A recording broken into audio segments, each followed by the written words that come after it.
Hi, everybody. Could you please repeat the title of the session, The Power of Partnerships in the Streaming Economy?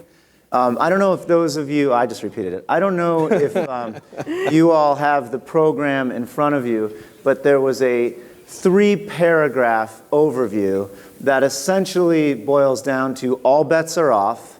The way anybody making any form of entertainment IP makes money is changing at wildly rapid speed. And so what are we going to do about it? So I'd like to officially rename the session to that. And then why don't we introduce ourselves, say a little bit about what we do, and then we'll get into it. Jennifer, you're up first. Hi, everyone. My name is Jen Cohen. I work at Turner and am in charge of content partnerships over all of our entertainment brands, and recently just launched Ignite Studios, which is a studio that creates entertainment for brands across all of our entertainment networks, which is Adult Swim, Cartoon Network, True TV, TBS, and TNT.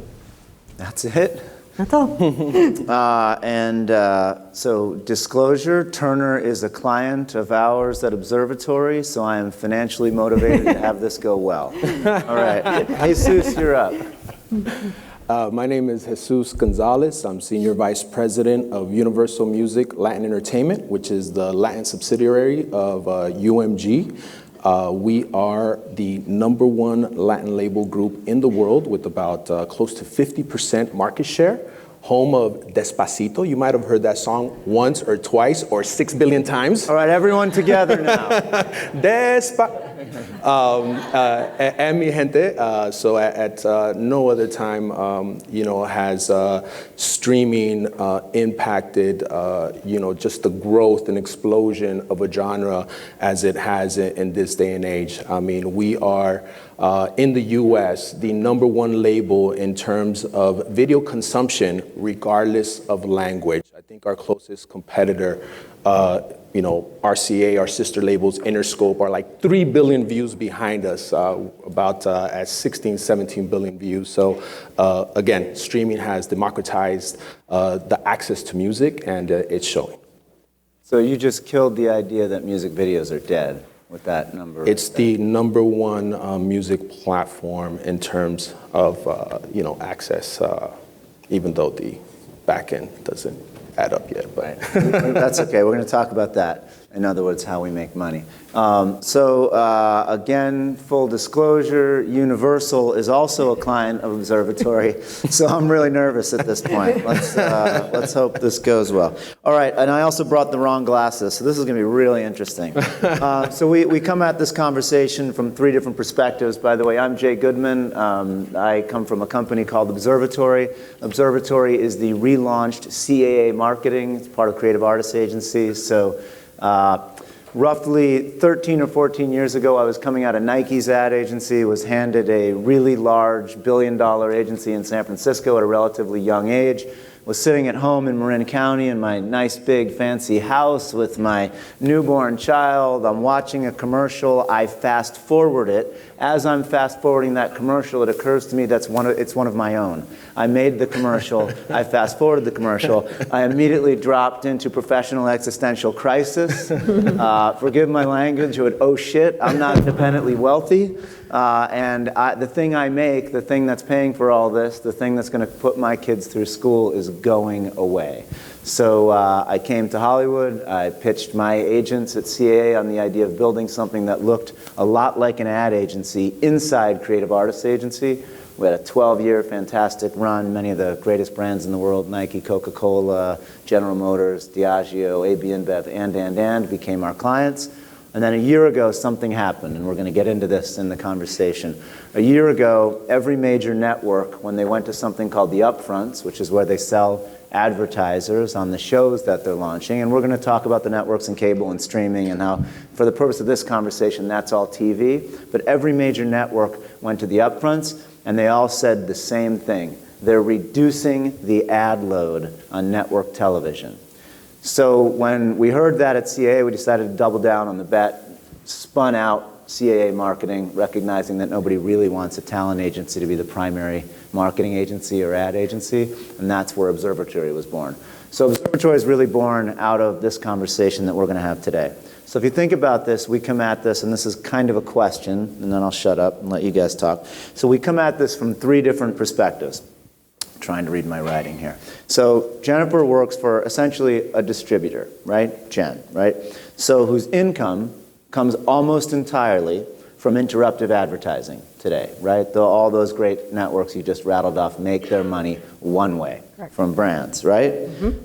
But that is, at least according to those who made announcements at the upfronts probably 18 months ago now, those are going away, right? So your perspective is as a distributor who needs to find a new way to make money, or they're going away, and I don't think they are. Jesus works for an IP holder, right? Ultimately, that's what the labels are, right? So an IP holder, very much an artist partner, and historically the artist partner. Others have come in, managers and agents tried to play that role now. But if you think about when most of us in this room grew up, when you talked about a music artist, the next thing you talked about was the label, right? Or they got a label deal, they got signed, right? So you're not just an IP holder, you're an artist partner. But the way that you've distributed that, there was essentially a monopoly on distribution, and that got blown wide open. These things called tapes and CDs and record. And as you just said, you haven't quite figured out how to monetize those really impressive numbers you just threw out as regards music video and streaming.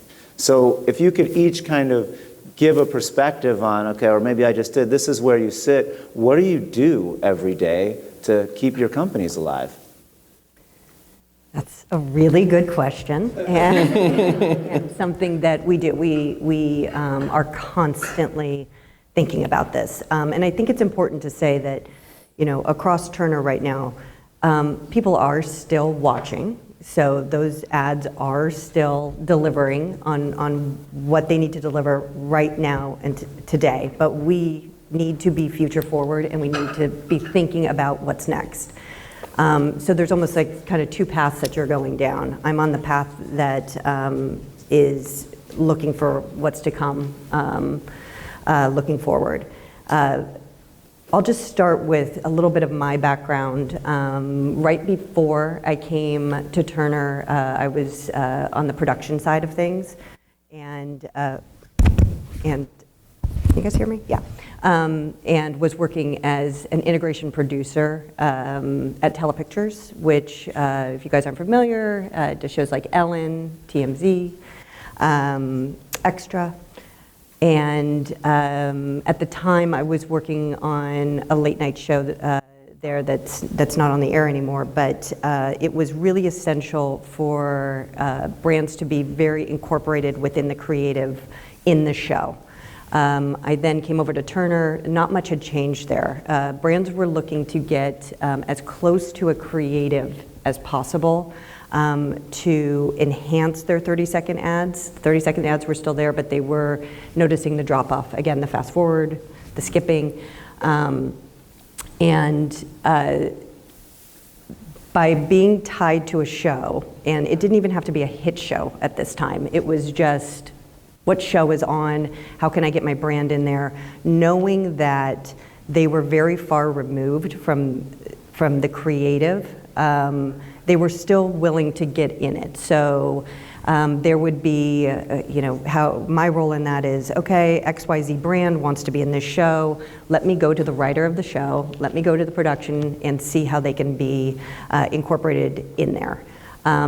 The brands did not have a lot of say of how they were incorporated in there. They were just And was that an easy meeting? Or the writers like, oh great, I get to put Wrigley's in exactly. No, I love that. They hate it. They hated it, and they really saw the separation between creative and advertisers. They did not. They almost felt like they were being forced to do it. So there was a lot of back and forth. There was a lot of compromise, and eventually an advertiser would be incorporated into a show. That has gotten better as advertisers have gotten a little bit more savvy about their brands and not wanting to put a commercial into a show and seeing the results of that. So shows are a little bit more willing to be with brands. The challenge that happens with that is a show can be delayed in production. So if someone comes in, let's just say in May, say I want to be on the show, here's my marketing objective. All right, great. We're going to start to shoot in 3 months. Oh, actually, that got pushed. Something with talent, it happens all the time. Now we're going to shoot in 6 months.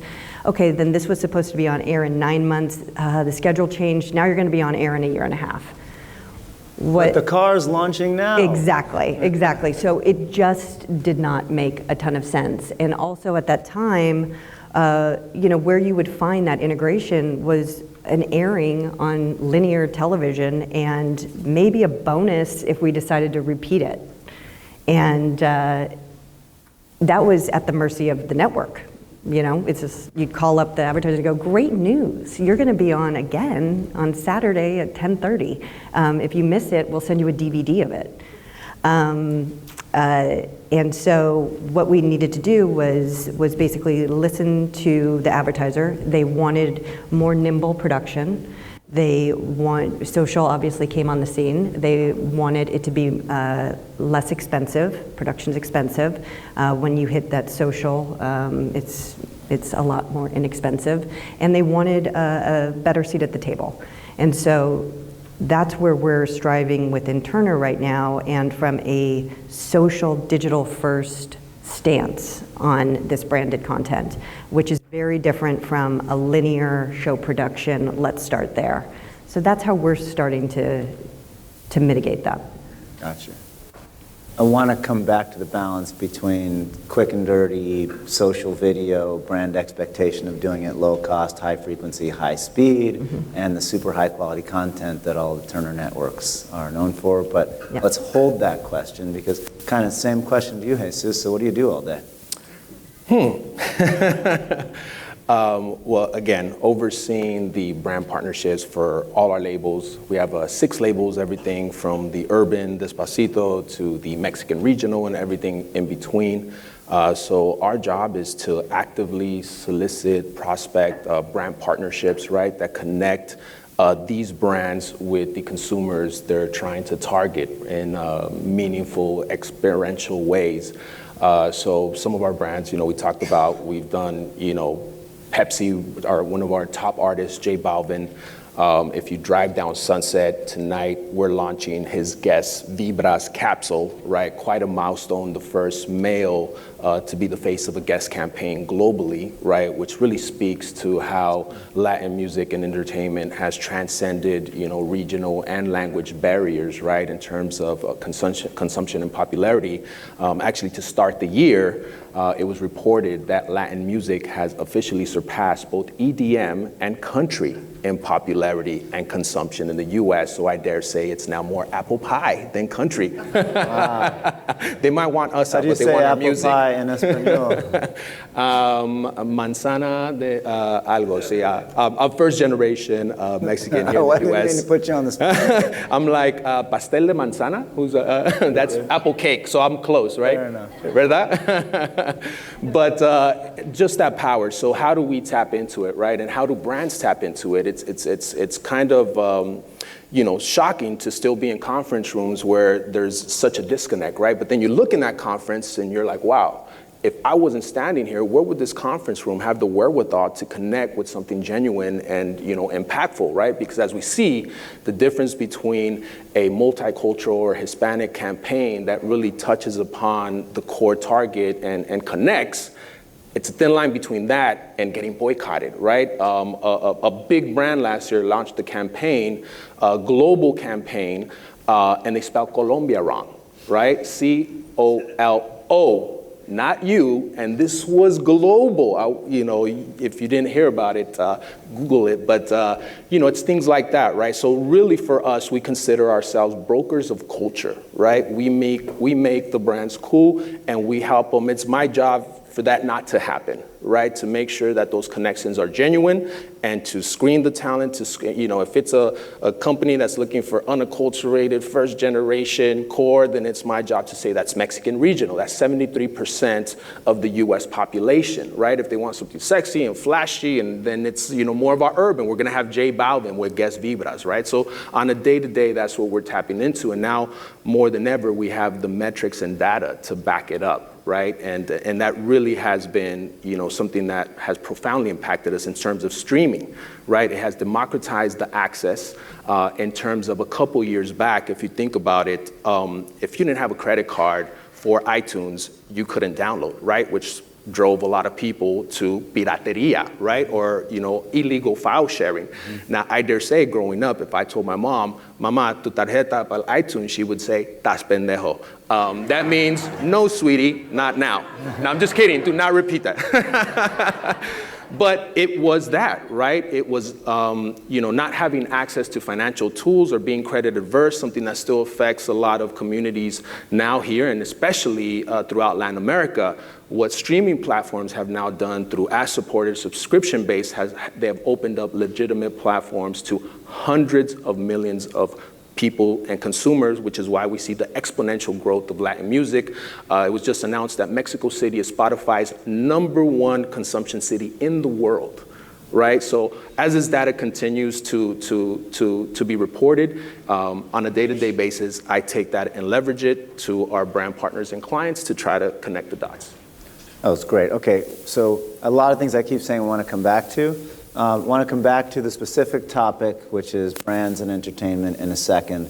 But you just touched on something, and so if you don't mind, I'd like to take this toward a more cultural and social conversation for a moment. Are we headed toward a world where those who can afford it can avoid ads, and those who can't have to put up with them? And I'll give an anecdote. I haven't listened to any sort of brand messaging, at least interruptive, in my music for years now. But I was visiting a friend who can't necessarily afford the $19.99 a month or whatever I'm paying for Spotify. Didn't even occur to me. He had music playing at his place, and then there was a mattress ad that popped up in between the songs. I was like, what the hell is that? Like, why am I listening to a mattress ad? What are you doing? And he looked at me like, hey, jerk, like, I don't have the $20 a month. This is how I listen to music. Was that a microcosm of where society's going? Do you have to listen to ads if you can't afford not to? I mean, I think we're seeing it on all consumption, right? When you get to whether it's video content or streaming content. I mean, for us, yes, to your point, it does kind of create sort of a streaming caste system, right? Where you can't be bothered, but yet here you have to have mattress ads, and maybe that's correlated to what your breakdown is on their end. But on the flip side, again, these are people that didn't, or a demographic that didn't have access to legitimate forms of consumption that now have the history of recorded music accessible to them at the touch of a button. I love that. Right? So the economics of that, could that person have access to that library? And we're seeing it, which is part of the rise in popularity too, that, other demographic groups that might not otherwise listen to Latin music now have the discovery element of I wouldn't have necessarily bought it, but now have access to it. And you play J Balvin once, and now your whole algorithm just turned Despacito, right? So that's gonna expose you to more music. Next thing you know, Saturday morning, the salsa's gonna come out, and you're gonna be vacuuming just like my mama did back in the day. I love that answer for no other reason than it's so optimistic. So thank you for that. All right, so a little bit more back on topic before this gets political and social, which is pretty easy to do these days. Can you, Jen, just expand a little bit more on your interaction with brands in terms of the supply chain, right? So you work for a distributor who makes content. Do you get brought the content and have to go pitch it to the brands? Mm-hmm. Do the brands come to you and say, we need an idea? Does an ad agency come to you and say, we have an idea? Mm-hmm. Like, what's the supply chain of ideas and brand integration look like now? Yeah, it comes from all different sides. Clients will come and say, we want to reach this Who's audience. a client? Is a client a brand? Sorry, the client is a brand. Okay. Yeah. So a brand will come and say, we want to reach this person. I deal a lot with Conan O'Brien and his show. A lot of people say, we want to be in Conan. The answer to that is, you want to be in Conan because of what and who Conan is for 25 years. And so if you're going to partner with Conan, you have to let him be Conan.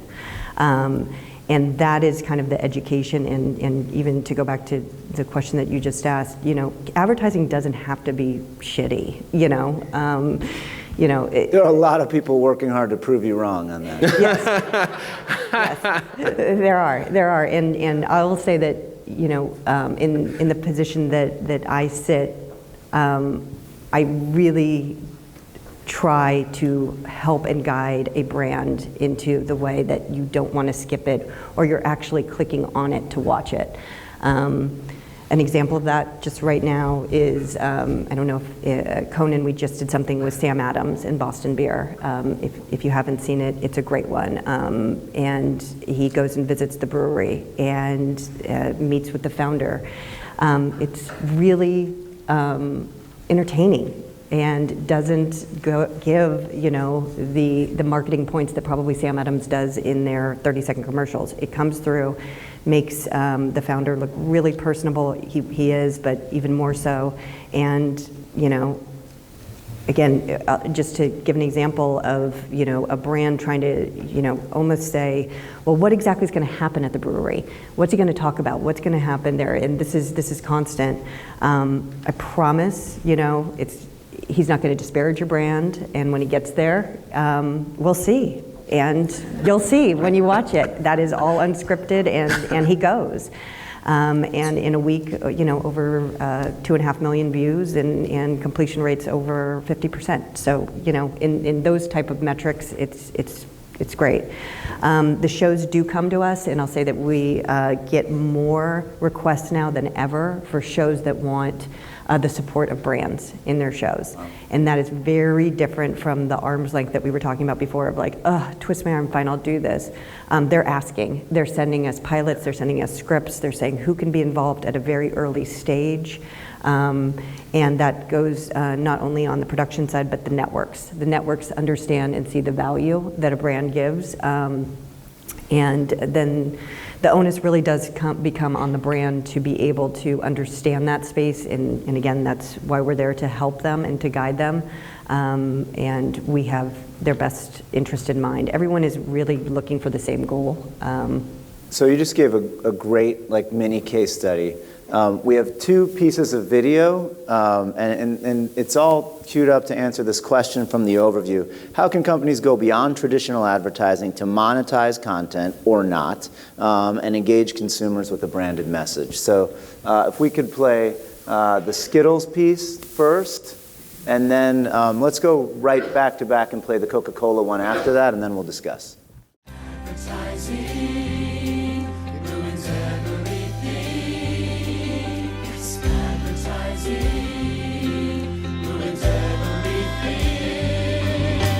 Companies like Skittles all need advertising. Look it up, friends, it's called free enterprising. It's just a commercial, stop your moralizing. I don't see the problem with advertising. It ruins the web and it ruins TV, and it fills our inboxes with spam. And there's nothing we hate more than each tiny pay for targeted ads served up on Instagram. It shows me how perfect a person can be and reminds me how perfect I'm not. I wish I was happier, but I feel crappier with this new face that I bought. What have I done? What if they're right? What if I ruin Broadway by being in this ad tonight? I see what you're saying, and I make you this pact. I will never make an ad again, so long as I can act. Because advertising, it ruins everything. Advertising ruins everything. Advertising the rainbow. Taste the rainbow. Hear the full cast recording on Spotify. That Skittles, who's owned by Mars, one of the largest advertisers in the world, absolutely won the Super Bowl with that right there. I promise you they'll sell more Skittles. I promise you they have a more engaged audience. And I would want, and I really want to go on record with this part, would love to meet the executive who said, yes, let's take the money that we would normally spend for a guarantee to reach 100 million television viewers, the last standing guarantee, other than, say, World Cup, which is global, or others, but at least in North America, the last standing guarantee to get 100 million people in front of the television. And they're like, no, let's not do that. Let's do a play on Broadway. Maybe 300-400 people can fit there, and we're going to count that A, our most engaged audience will feel rewarded by it, and B, that the PR, the earned media that comes off of it will be 100 million and one. So discuss. I love it. I love it. I love it because they know that their audience gets it, and that's where I think a lot of people miss. With the traditional advertising. The audience now is so savvy and understands what you're pitching, what you're selling, and that was hilarious. And that's just a teaser, by the way. I mean, for those who don't know, they did a full one-day play, full costume in a real house on Broadway, meaning one of the premier theaters. Incredible amount of money and energy and planning that went into it. So as part of your comment, Jesus, a three-letter question, ROI. ROI, I mean, for us, it's when a partnership is mutually beneficial, right? For the artists in this day and age, when album budgets aren't what they used to be in the golden era, right? The beauty is when we can take an artist and a brand and bring them together when they share the same DNA, right? And in this world of clutter, in terms of how do brands get to me? If everything's on demand, if I'm here, I'm there, right? We galvanize that moment with an artist, and the ROI on metrics, on what the affinity from that consumer or that fan turned consumer gives to the brand. I mean, that's really the ROI for us in terms of the marketing muscle these brands can sometimes supplement these brand campaigns with, right? There's no such thing as artist development, tour support in terms of, relatively speaking, as far as what we had in the past. So the ROI for us is obviously revenue, but also the affinity and the push that it gives our talent. I mean, again, drive down Sunset So you tonight. mean like brand value when you talk about that? So there's ROI associated with people who pay for streams or streams that go out for free that advertisers interrupt, and then there's the idea that an artist has to have a brand in the world. Is that Well, what it used to be you mean by that, or am I taboo. misinterpreting? It used to be taboo, right? But now the same way you were saying that shows are like brands, now it's almost a badge of honor, right? For an artist to be